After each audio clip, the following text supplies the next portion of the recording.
Hola de nuevo, ya estamos de vuelta y continuamos con este tema del cambio de uso de local a vivienda, ahora desde un punto de vista legal. Y bueno, os hablaba de San Steven, pero no sé, a lo mejor has escuchado Steve, Esteban, Estíbaliz, incluso, porque a San Steven le llaman de cualquier forma, menos Steven Jiménez Pizarro, que es tu nombre, porque claro, es que Steven, llamarte Steven en España es un poco complicado. Unos padres demasiado snobs en los años de los 80. Lo importante es que te has convertido en un santo y que, de hecho, te estás poniendo muy de moda en Madrid. Los que no te conocían te van a conocer hoy, Steven, porque hacen falta oficiales como tú. Bueno. Que cualquier cosa que se les pregunte, o sea, tú eres como Google, ¿no? Nos puedes responder un poco a todo. Sí, así que por eso estás aquí con nosotros esta tarde, que te lo agradecemos mucho, para seguir hablando de este tema del cambio de uso, pero ahora desde la parte precisamente legal. ¿Qué consecuencias, Steven, puede tener el no hacer un cambio de uso de local a vivienda legalmente, cuando hay que hacerlo, claro? Bueno, lo primero, evidentemente, como antes señalaban, tanto desde la parte técnica, hay que atender a la legislación, ordenanzas y normativas, en este caso sancionadoras de cada ayuntamiento y demás. En este caso, pues puede llevar a consecuencias tan leves, entre comillas, como pueden ser el no poder empadronarte o no poder contratar los suministros básicos de agua, luz, gas, etcétera, si no tienes una concesión de la cédula de habitabilidad, que generalmente suele ir vinculada a esa licencia de primera ocupación que decíamos antes en la mayoría de ayuntamientos y demás, pero que no siempre es así en toda España. Pero luego pues nos podemos enfrentar a cuestiones sancionadoras, como pueda ser pues eso, alquilar un local como vivienda cuando no tienes esa licencia de primera ocupación, esa cédula de habitabilidad, puede llevar a sanciones pues de hasta 90.000 euros. O sea, es una cuestión que no es baladí. Evidentemente alguien puede decir, bueno, yo compro un local, esto lo alquilo y aquí nadie se entera, pero eso, las consecuencias pueden ir desde la propia nulidad del contrato de arrendamiento, porque estás arrendando algo para el ejercicio o el desarrollo de una función que no es la que tú estás diciendo en tu contrato. Conclusión, estás incumpliendo el acuerdo entre las partes, a una responsabilidad que el arrendatario, en este caso, puede derivar al propio arrendador, porque es quien debe responder de que el suelo se destina al uso para el que está previsto, si es para un local, pero no para usarlo como vivienda. Y luego, pues lo dicho, ¿no? Las cuestiones sancionadoras, que bueno, en función de la normativa fiscal o sancionadora de cada ayuntamiento variará, pero que pueden ser elevadas. Steven, ¿en qué momento? Es que creo que... es que al final pasamos mucho tiempo juntos. Sí, iba a preguntar precisamente eso, ¿cuándo es el momento de ir a la notaría? A lo mejor el momento recomendado y el momento, como digamos, ya obligado, o sea... Vale. El momento recomendado puede estar estrechamente vinculado al trabajo de Pedro, en el sentido de pues, gente que no sepa muy bien qué tengo que hacer, ahora cómo lo hago. Esto es una cuestión que desde las notarías se le recomienda mucho a la gente, no solo en esta materia, sino, yo que sé, en materia sucesoria, con herencias y demás. Gente que no sabe muy bien cómo moverse y acude a una notaría, que a fin de cuentas pues no hay que olvidar que es una institución pública y que por tanto está al servicio de los ciudadanos para informar de lo necesario. Pueden acudir a la notaría a preguntar precisamente, oiga, yo tengo un local, quiero hacer esto, ¿qué necesito? Y entonces en ese caso nosotros se lo podemos responder, pero derivamos a los profesionales del sector pues para que empiecen a realizar el estudio de viabilidad, los proyectos y demás, y consigan estas licencias que estábamos hablando antes. O el caso en el que la gente acude ya a la notaría es el típico caso de, oye, tengo un local, me ha salido un comprador, pero quiere que sea vivienda, ¿cómo lo cambio? ¿Qué hago? Que eso nos ha pasado hace no mucho, en agosto, además, en pleno periodo estival, con todo corriendo. Alguien que quería un local, quería comprarlo, pero tenía que cambiarse a vivienda, pero había que ir al registro, había que inscribirlo, porque si no perdían las condiciones del banco. O sea, todo lo que estábamos viendo precisamente hoy está siempre algo vinculado, y bueno, hubo que correr para que arquitectos iniciaran proyectos, obras, licencias, declaraciones responsables, meterlo en el registro, eso sacarlo. Entonces, lo recomendable siempre, antes de mover un solo papel, consultar con los profesionales, en este caso el que tenga ya un conocimiento más o menos básico, pues seguramente acuda a un arquitecto que le pida el proyecto, etcétera, y si no, pues bueno, siempre pues o acudir a abogados y demás que pueden informar, pero en ese caso, como decimos siempre, un abogado por acudir, se me van a tirar encima ahora los compañeros, pero bueno, por acudir a un abogado, evidentemente todos habremos podido ir a un abogado, sabemos que por hora te facturan su minuta, además una notaría, como digo, es un servicio público al que tú vas, preguntas y hay mucha gente que viene, ay, te he gastado una hora y ¿qué te tengo que pagar? No tienes que pagar nada, o sea, estamos para eso. Entonces lo recomendable acudir antes, si se puede, para derivarles a los profesionales y si no, pues ya en el momento que apriete la necesidad porque haya que escriturar. En este sentido, el otro día estaba contigo y me estabas enseñando una escritura precisamente de cambio de uso de local a vivienda y claro, yo veía tantas partes en esa escritura que digo, una de las preguntas que tenemos que tratar hoy es precisamente con qué documentación tiene que llegar el solicitante, ¿no? de esa escritura, o sea, como, con qué tiene que llegar preparado para no tener que estar buscando las cosas después, ¿no? Eso básicamente desde la ordenanza de abril de este año sobre las licencias y declaraciones responsables del ayuntamiento, hablamos en Madrid. Básicamente los requisitos o documentación que hay que presentar pues es esa declaración responsable de actuaciones urbanísticas con las que bueno, se presenta el proyecto de obras y demás, se lleva todo al ayuntamiento. Una vez que se ha presentado ya con el número registro de entrada en el ayuntamiento se puede empezar a realizar las obras. Una vez que eso está, el certificado del fin de obra, de que se ha llevado, como comentabais antes, a cabo las obras conforme al proyecto que se ha presentado al ayuntamiento.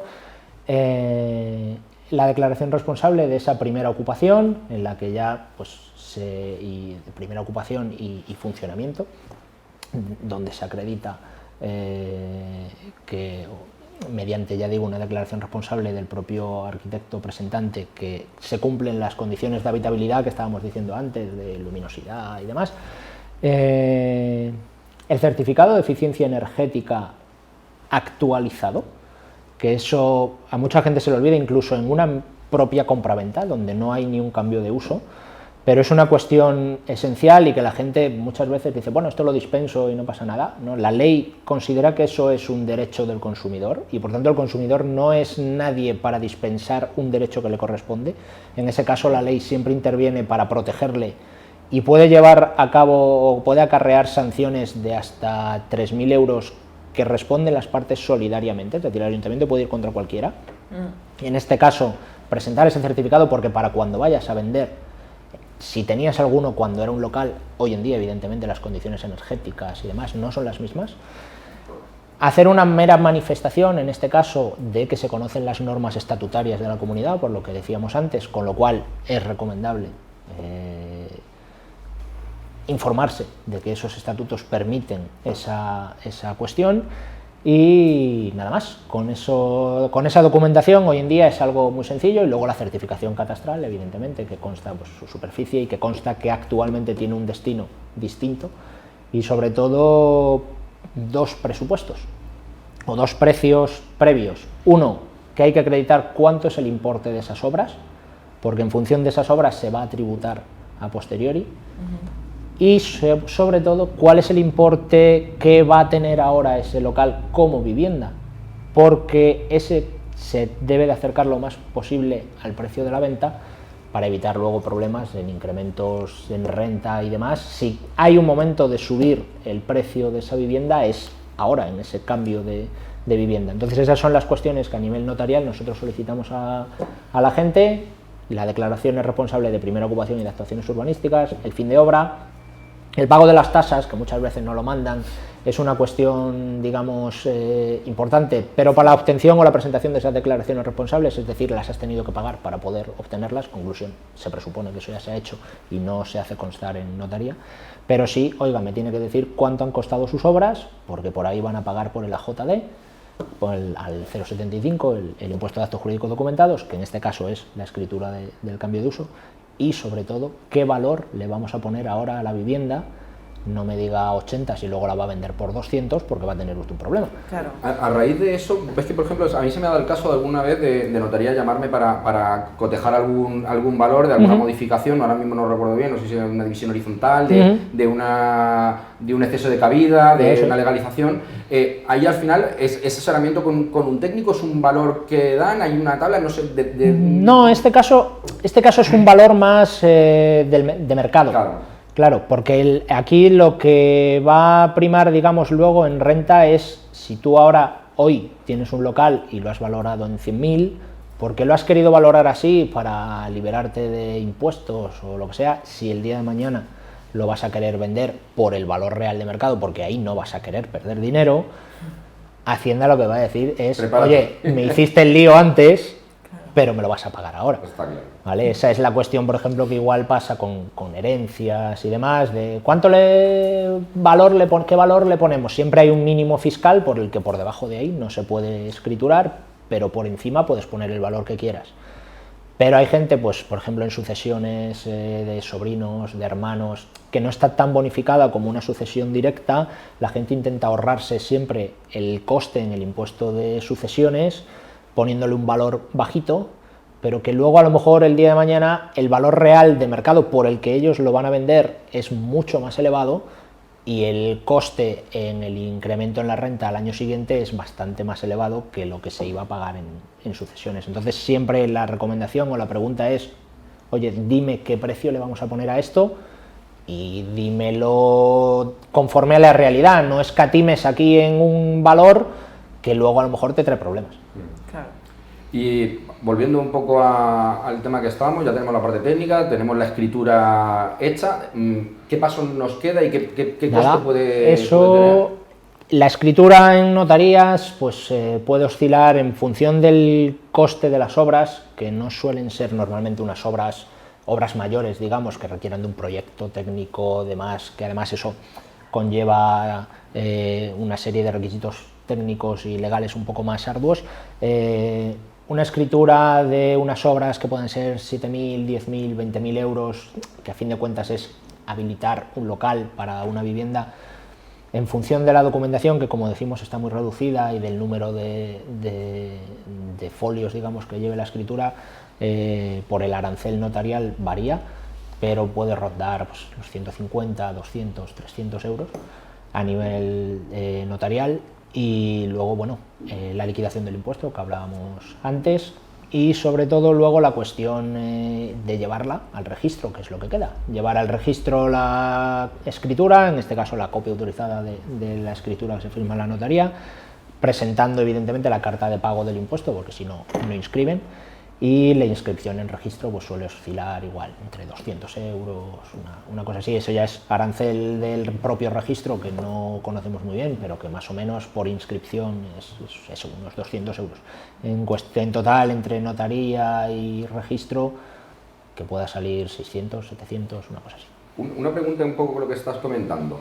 ¿Hay posibilidad, es obligatorio, no es obligatorio, de que el desde notaría vaya directamente a registro? ¿La propia notaría se encargue de eso? ¿Cómo podrías explicar un poquito cómo funciona ese tema? Sí, eso depende. A ver, nosotros, por ejemplo, en nuestra notaría no prestamos un servicio, digamos, de gestión a nivel de liquidar impuestos, llevar al registro y demás, pero porque el volumen de trabajo es tal y la oferta para que haya la oferta, digamos, de gestorías y demás es tan amplia en Madrid, que generalmente las notarías, ya digo, de Madrid, en este caso de Madrid Capital, no prestan ese servicio. Sin embargo, sí es habitual, por ejemplo, en notarías de pueblo, que la notaría asuma esas funciones, tanto de gestionar el pago del impuesto, de llevar al registro y demás, pero porque no hay nadie más que lo haga.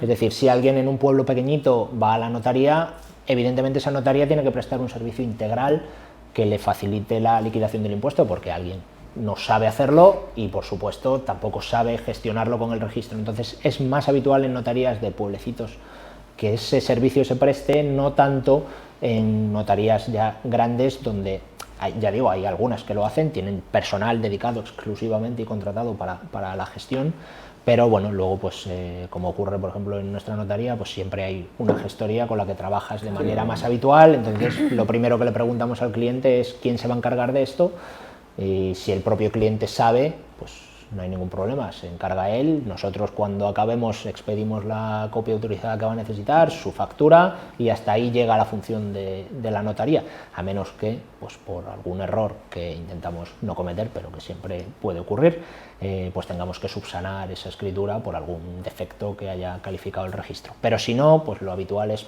ofrecerle los servicios de la gestoría con la que trabajamos habitualmente, y ya ella se encarga de liquidarle los impuestos, llevar al registro y demás. Y también, claro, hay que tener en cuenta que a lo mejor no es un local de aquí, de Madrid. A lo mejor es un local que hay que ir a presentar la escritura al registro de Dios sabe dónde.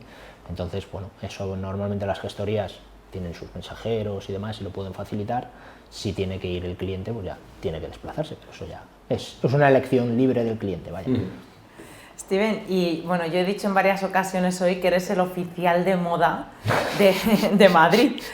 No sé si preguntarte por qué, porque igual te da un poco de apuro responderme a eso. Te lo iba a preguntar yo, de hecho.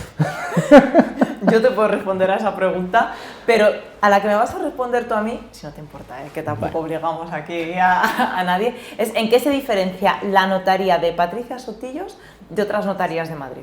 Bueno, a ver, por lo que nos dice la gente y por cada vez que vuelve o viene alguien referido de no, es que vino aquí mi amigo o mi amiga, hizo aquí mi padre y tal, a ver, lo que intentamos dar es pues un trato lo más humano posible o lo más cercano al cliente. Intentamos ponernos en la posición del cliente que viene. Quiero decir, hay gente que lo más normal, si todo va bien, es que alguien vaya a una notaría 2 veces en su vida como máximo. Una para la compra y la hipoteca de su piso y otra, si quiere, hacer un testamento o a la herencia de su padre, su madre.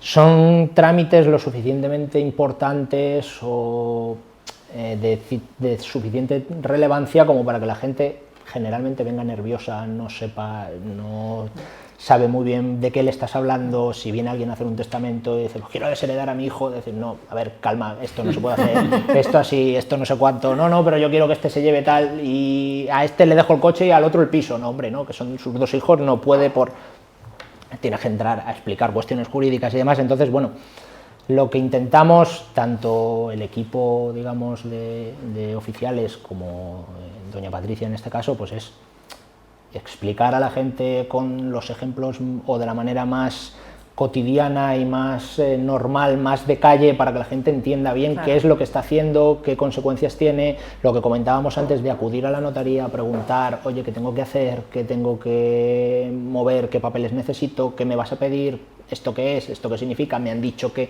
esto es muy habitual. No, pero es que a mí me ha dicho mi cuñado que haciendo no sé qué, esto me vale. No, bueno, pues lo que dice su cuñado es así o no es así. Entonces, bueno, eso es lo que intentamos y eso es lo que el cliente que suele volver pues es lo que nos recalca. Pues vine aquí como, además, a lo mejor parte contraria de un cliente nuestro, como bien puedes atestiguar tú, y decir, pues oye, ha sido encantador en el trato, me ha tratado rápido, me ha tratado bien, pues vuelvo. O no tengo notaría, pues ahora me quedo en esta. Y sobre todo, pues no sé, ayer por ejemplo he de un caso de dos mujeres que vinieron a una compraventa hace un par de semanas. Venían un poco rebotadas o ya con problemas de otra notaría de un pueblo, y porque preguntaron y no les atendieron muy deprisa, y por lo que me cuentan, bueno, pues se miraron entre las dos y dijeron, oye, esta también es notario, esta mujer también es notario, y si le preguntamos a ella. Y entonces, bueno, pues le preguntaron a doña Patricia y le estuvo contando, se tiró como media hora hablando con ellas, explicándole, diciéndole. Y a la gente también le sorprende, porque es más normal que un oficial te trate con un trato cordial, pero sí es verdad que a la gente la figura del notario siempre le pone un poco de respeto. Sí. Y en este caso, bueno, pues de hecho, doña Patricia no sé si nos verá, pero si me está viendo seguramente me riña por el doña. Y ya digo, es alguien, Está pensando es un notario al que le sienta bastante mal que le hables hasta de usted. O sea que ese cercanía, digamos, que es sobre todo lo que entiendo que agradece la gente. Esa es la clave, yo creo, que me estabas preguntando que por qué que te respondiera yo, y es precisamente por eso, ¿no? Porque al final creo que todos buscamos un poco las mismas cosas, ¿no? Y llegar a un sitio donde te van a explicar las cosas y las vas a entender, que es importante, sin términos técnicos, creo que es muy importante, y sobre todo la tranquilidad que te da, porque te sientes arropado. Entonces, pues eso se agradece muchísimo. Eso es lo que intentamos. Así la que gente se muchas vaya gracias, contenta. San Steven, por haber llegado a Madrid. Y ya, no voy a decir doña, para que no se nos enfade si nos Eso es. está viendo, Patricia, que Patricia va a venir también, Patricia Sotillos. La traeremos, la convenceremos. Muchas gracias por habernos acompañado, A Steven. vosotros por la invitación.